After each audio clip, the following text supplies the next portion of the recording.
السلام علیکم ورحمت الله وبرکاتو. امید لرم چې ټول به روغ او جوړ او د جنت په مزو کې به خاطر ست سره کې پاته او نو ویلو کې چې کوم دی کنه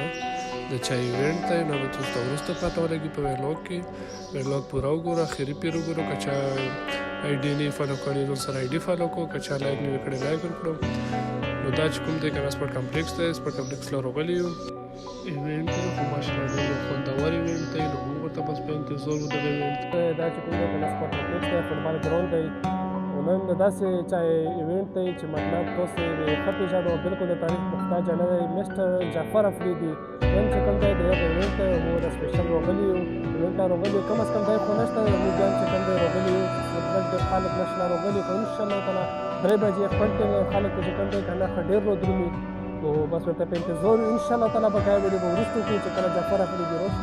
حادثه داسې خبرې وي چې هغه مو په ویډیو کې کړي او داسې خبرې چې کوم دي کنه هغه زه وروسته ویډیو کې مطلب سیستم باندې کړم نو جعفر افریدي چې کوم دی کنه تاسو خو ډېر ښه پېژنو ماشاءالله یو ښه ټیک ټوکر دی او خلکو سره ډېره مینه محبت کوي بس مونږ چې کوم دی سیرې ته کېناستو موږ خو د نیمې بجې راغلو چې کوم دی کنه بس په 3 بجې باندې راتلو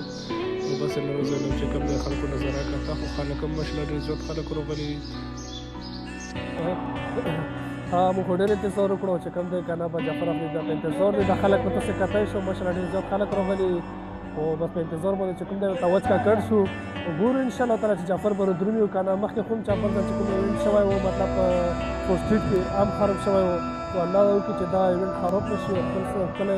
سر ته ورسېږي انشاءالله تعالی ویډیو پوره وګورو جعفر افریدي به درومي انشاءالله تعالی جعفر افریدي خو چې کوم دی راغی ټوله پیله خو چې کوم دی جعفر افریدي ته ویلکم کوم نو جعفر افریدي چې کوم دی ماشاءالله ډېر یو ښه ویډکی دی یو ښه ټیک ټوکر دی یو ښه یوټیوبر دی خو دا خلک چې کوم دي کنه دا ډېر بېکاره خلک دي اوس که زه داسې یم چې دا پښتنو نه پښتنو کې هېڅکله دا غلطه خبره ځکه چې پښتنو خو نوم یې خو ماشاءالله ښکلي سیټ له وروړو جعفر افریدي سیټ هم کړو چې خبرې څه یې چې شله راغلی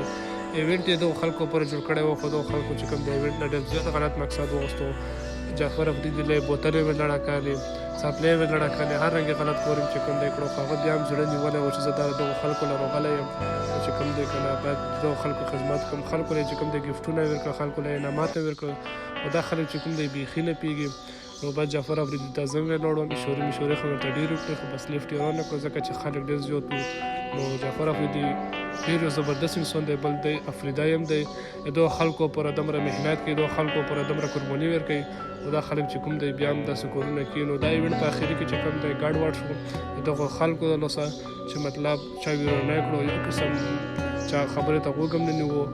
جعفر افریدي چې کوم دی ماشاءالله ډېر یو ښه ویډکی دی